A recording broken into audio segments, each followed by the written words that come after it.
Again, my name is Jenny Hinchcliffe. I'm the Exhibitions and Events Manager here at the San Francisco Center for the Book. Welcome to everybody for our first From the Bench.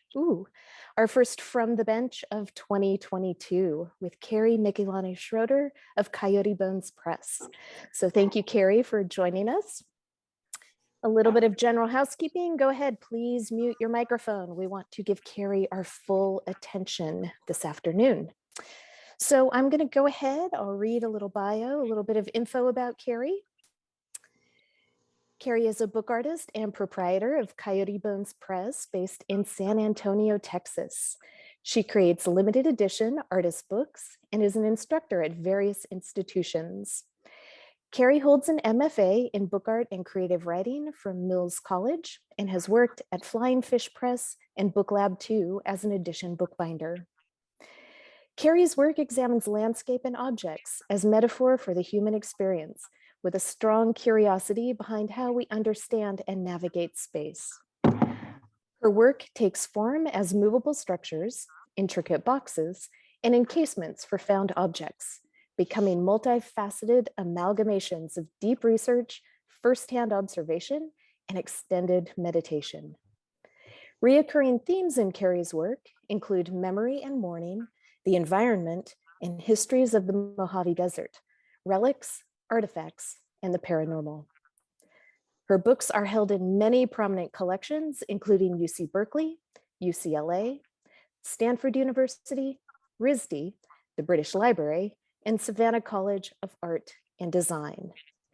We're excited to welcome Keri today, and what I will ask of our audience is that should you have questions for her during the course of our tour, please go ahead and type them into the chat, and we will do all of our questions at the end. All right, Keri, I'm going to go ahead and hand things over to you, so take it away. All right, thank you so much, Jenny, and thank you for inviting me. So I prepared a little video to show the studio. I mean, it's a very small space. I work out of my house, basically. I thought it'd be funny to strap a little camera to my cat and let them do the tour, but it did not work. And when I strapped anything to them, they just collapsed in a heap. And so it just looked like I murdered my cats. So I got rid of that, but I do have a video prepared. And let me share this.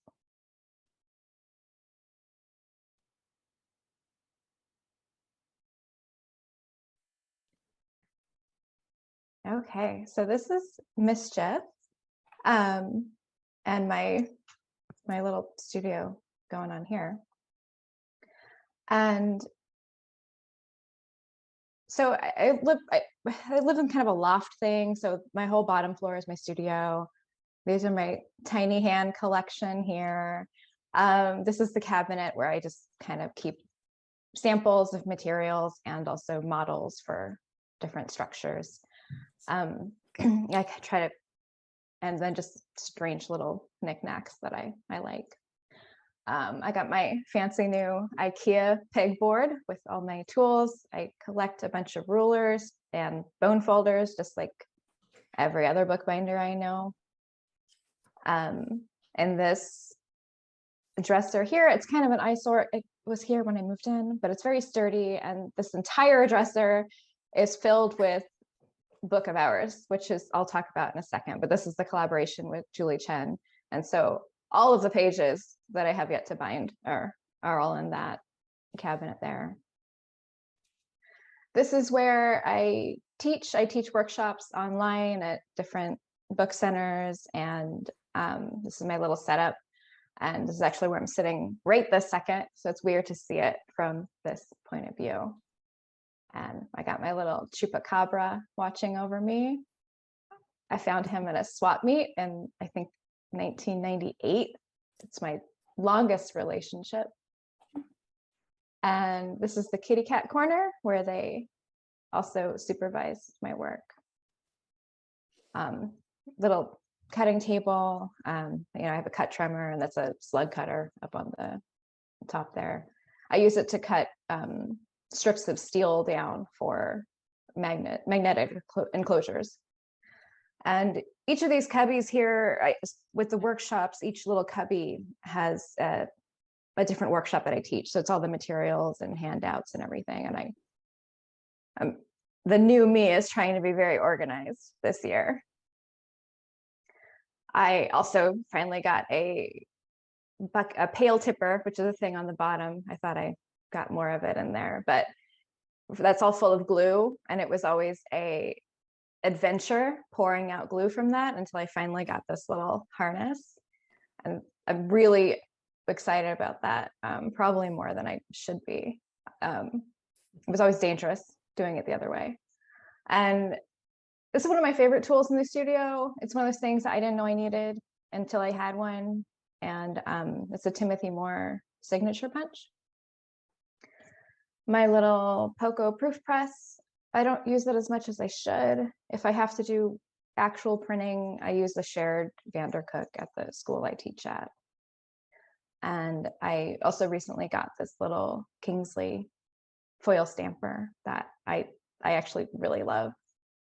And this is the newest member of Coyote Bones Press. This is a guillotine that was brought into the studio very precariously.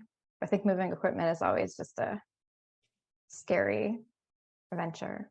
And then I have the nipping press or copy press down underneath because I don't have room for it really. I actually use that a lot more than I thought I would too. And this is a weird little shout out and aside, but my best friend sent me this painting of goldfish crackers. And if you know me, this is definitely my most prized possession right now at this time. So what I do in the studio is I make, whoops, I don't want to watch it again. I make limited edition artist books, and they are usually editions of, I don't know, 25 to 50. This was an edition of 25. This is one of my first artist books. It's called Reliquary. It's all objects that I found in the Mojave Desert. And it's a rolling box structure. So it's a series of shadow boxes that roll up into the picture on the bottom left there. And so it's early work, but I'm still finishing out the edition. So it's still on my mind quite a bit. And also I'm running low on those shotgun shells. If there's anybody in the Mojave that wants to send me 410s, that's what those are. This is another work that I don't show a lot because I haven't quite finished this edition either. This is Peripheral Visions. This is my very first memory was of these brightly colored witches walking up a staircase.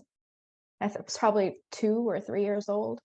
And so I have some questions on whether or not that actually happened, but I think it did. And this is a book about that. So it's just this reoccurring memory. Each paragraph is the same, but slightly different.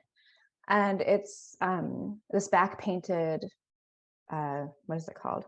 Not vellum, but like a frosted mylar in the back. So it can be backlit with these glow behind it.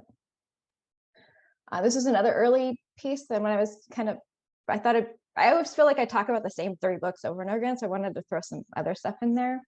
But this is a book called Centralia, and it's about, there's a town where it's the mines underground are on fire. They've been on fire for decades. And I was just really fascinated by that story. And this was early on. So I haven't actually visited there, which before I actually finish this edition, I'll go there too.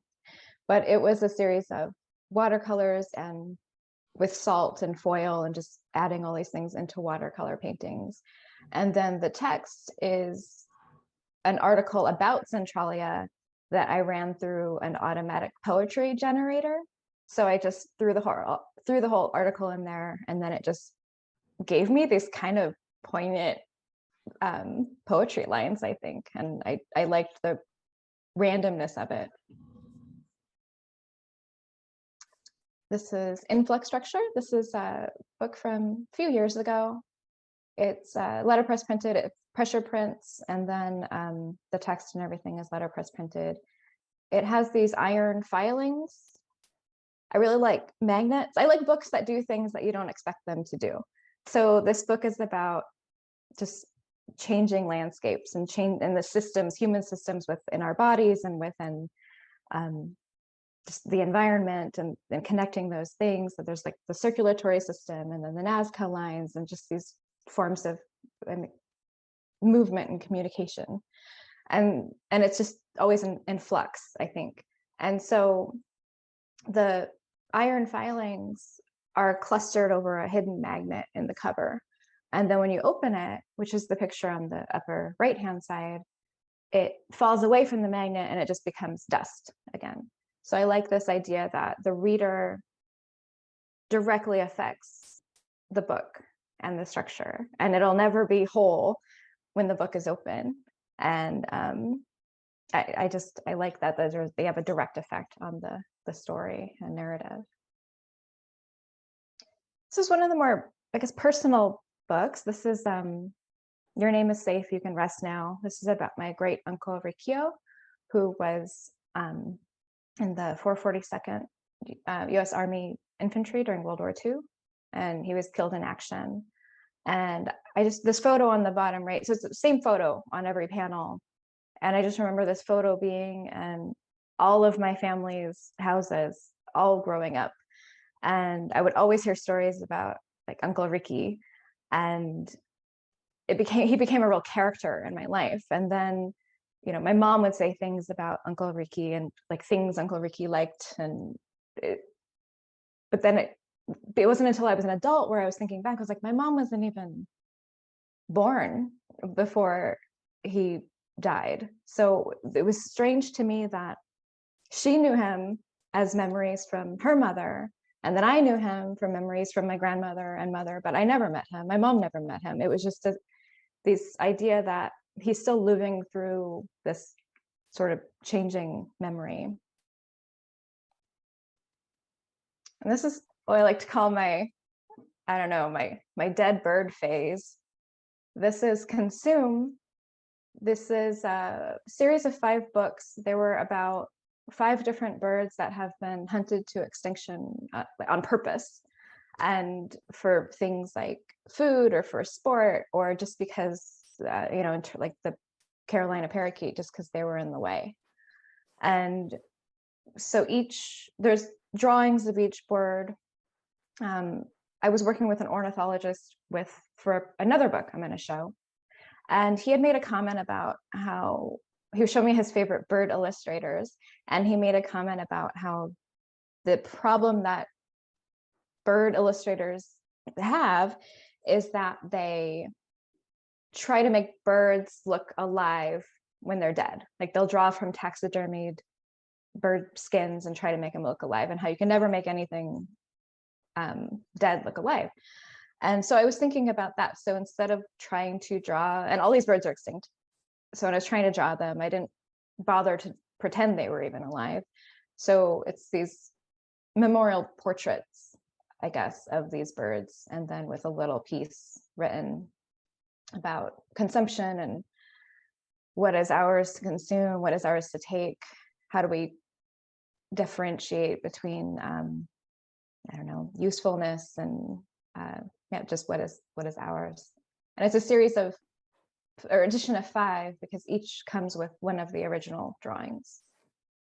And these are all handwritten and then printed, and then with pochoir, so like the stencil coloring. And this is my other dead bird book. This was my project when I was the Helen Salzberg Artist in Residence at Jaffe Center for Book Arts. It's at Florida Atlantic University. I did my book about the dusky seaside sparrow, which is an extinct bird native to Florida. And it's such a long, tragic story that I won't go into it, but essentially the last one died at Disney World while on display, which I just find is so, there's something extra to that, like an extra layer of tragedy to be one of the 5 of them that were on display, and they're all just hanging out in this cage. And it's a pretty heartbreaking story. They used to live on Merritt Island, where Cape Canaveral is now. And so there's this bird sculpture in the book. The book is block prints and lino cuts. And then each of the little books that come out of the drawer have a recording of, one of the recordings is the bird song that was recorded in 1968 on Merritt Island. And the other one is the recording that I was lucky enough to get actually from Cape Canaveral. And that was in 2021. And then there's nothing but traffic sounds. You can kind of hear stuff in the air and traffic and wind, and there's no birds. And this is the most recent book that I'm still putting together, all 88 copies. This is in the exhibition currently at San Francisco Center for the Book, Common Ground. So it's an exhibition about collaboration. This is a collaboration with Julie Chen. I used to work for Julie Chen at Flying Fish Press for 4 years in Berkeley. And there's some more prints. This was a crazy project to do. It took us a year and a half to get the final copy down. It's like 3 or 4 different printing processes, and it's a blow book, which I will explain here. It's basically a magic trick. And so depending on where you hold the book, different things appear. And so you're kind of conjuring up these different stories. So there's letterpress printing with pressure prints, there's photopolymer plates, there's digital printing, risograph. We split up the chapters. We each did 1 section, or excuse me, we each did 4 sections. And then the first and last section, we collaborated on. And then the whole structure and printing and binding and everything was all collaboration. So this here is Riso.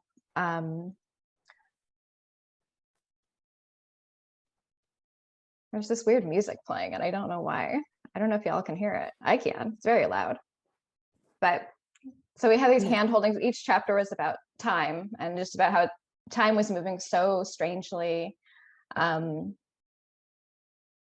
I mute this? Okay, that's better. Sorry. So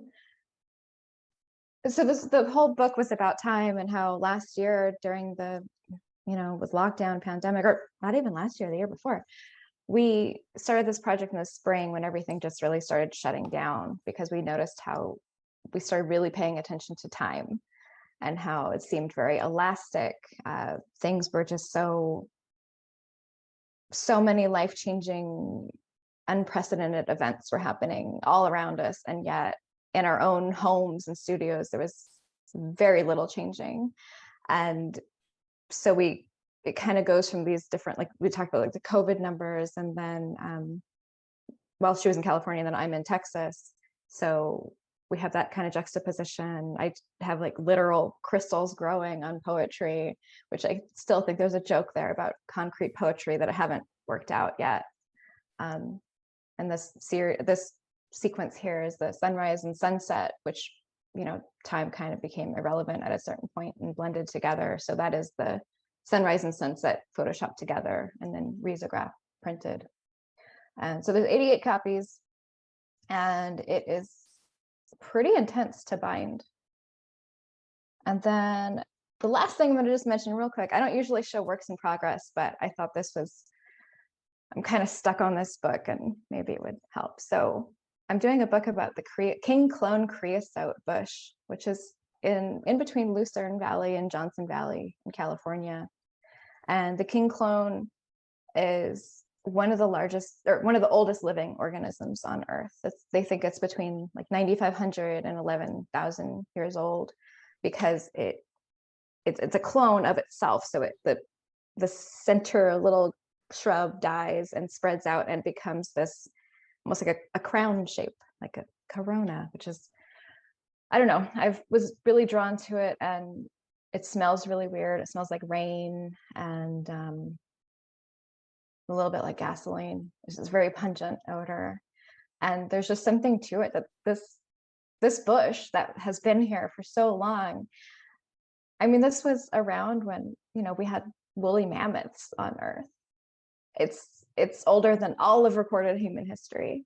And it wasn't discovered how old this was until fairly recently, within the past, I think, 15 years, which is kind of crazy because it looks like a little bush. It took them a long time to realize that they all share the same root system. And so there was something about this idea that, like, how long did it take before somebody realized that this is the same bush, and how much time did they have to spend with it? And so again, with this idea of time and impermanence and spending time with something or someone to really understand it, that's something I've been thinking about a lot. And so these are some of the ideas I'm working through. There's a anamorphoscope. So this is it's a part of a motorcycle. I've been trying to find a mirrored cylinder, and I've tried like different types of pipes. I've tried PVC pipe and spray painted it with that mirror finish. It doesn't work. I tried parts of sinks, and I have a bunch of pipes if anybody needs pipes, because none of them work. But this one kind of worked, but of course it's the more expensive one. It's part of a motorcycle exhaust system. But the idea was to create the crown of the creosote bush, and then have this cylinder in the center to see the singular bush. And again, it's just something I'm working through. It's a whole lot of experimentation and thinking. I was joking, but not joking, that I think my creative process is, I don't know, 40% thinking, and like, I don't know, maybe 40% just chaos and panic. And then the rest of it is the actual making part, because it's just, there's so much, I think, behind the scenes before you actually get to the production part of it. And that's me and Potato Chip and some of the books. And that's all I got. Thank you so much. That was great, Keri. Thank you. I would invite people, if you have questions, please go ahead and type them into the chat. And I have a question for you, just sort of off the top of my head to get the ball rolling. We are exhibiting Book of Hours here right now at the center, which is a real honor. We're really excited to do that. And I was wondering if you could speak a little bit about some of the challenges that you encountered when working collaboratively, but at a great distance from your work partner, because it also seems like, in addition to collaborating with Julie, there were a lot of pressure printed portraits and things like that. So I was curious to hear a little bit more about that. We had to take very good notes, very detailed notes. We had, I don't have it right here, but just the pagination chart for us to figure out where to print things, like just that part was 13 pages long of the layout of who's printing where. There's one section where we are printing on the opposite side of each other.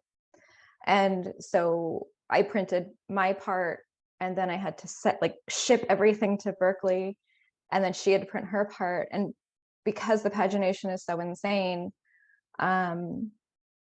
we just had to make sure it's such a complicated book to actually put together, because there's a series of tabs that need to be cut out, and the pattern repeats in a really strange way, where there's 5 sheets per signature, but there's 6, is that right? 6 sections, 10 sections total. And so they don't repeat the way, it's not just, it repeats every single signature. There's always a few extra, which is why the chart was 13 pages long. So it was just really communicating that, being really, really, really precise with our instructions to each other. And Julie and I worked for her for a few years. She was also my professor in grad school. And so we work really well together. I think we communicate really well. I think just our process of working is similar too. And where we're just, I don't know, super anal about certain things. I shouldn't have said that. She's probably on this call. But so the book, actually have it here. The book works with a series of tabs, and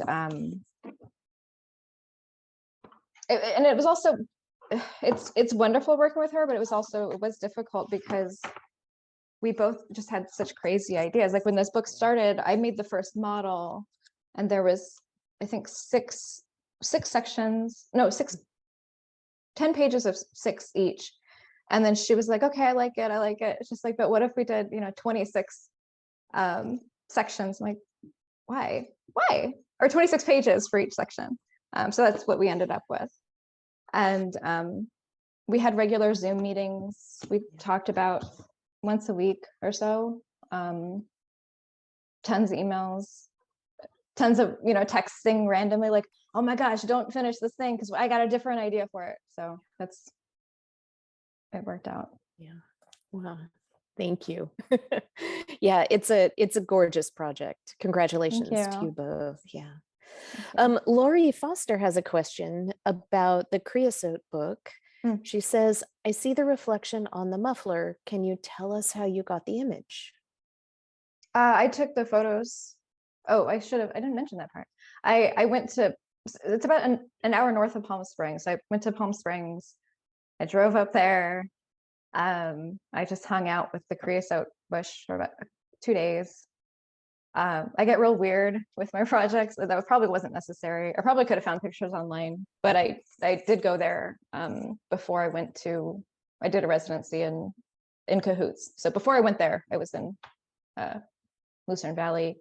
So I took the photos and then I just manipulated them in Photoshop. I did high contrast and made them black and white, but then also just, I don't know what it's called. I can't remember. There's a filter where you can kind of like liquefy stuff, and I curved it around.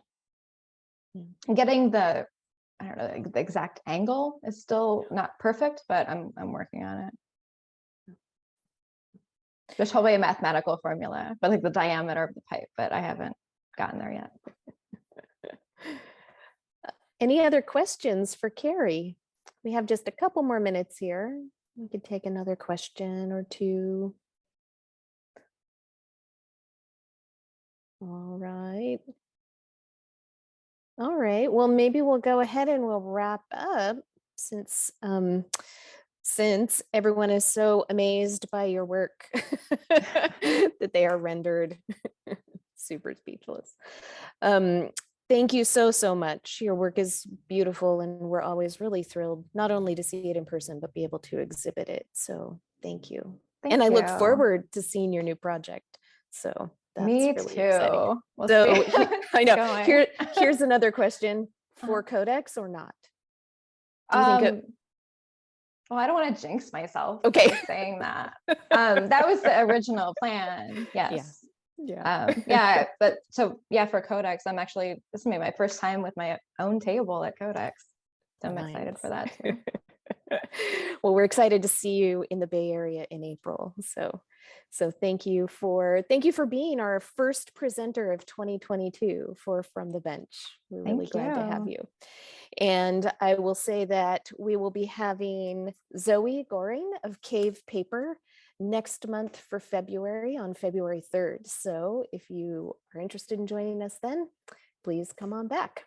Otherwise, we'll see everyone online and in person at the center. And thanks again to Keri for being our January presenter. Thank you so much. Thank you so much. All right. Bye, everyone.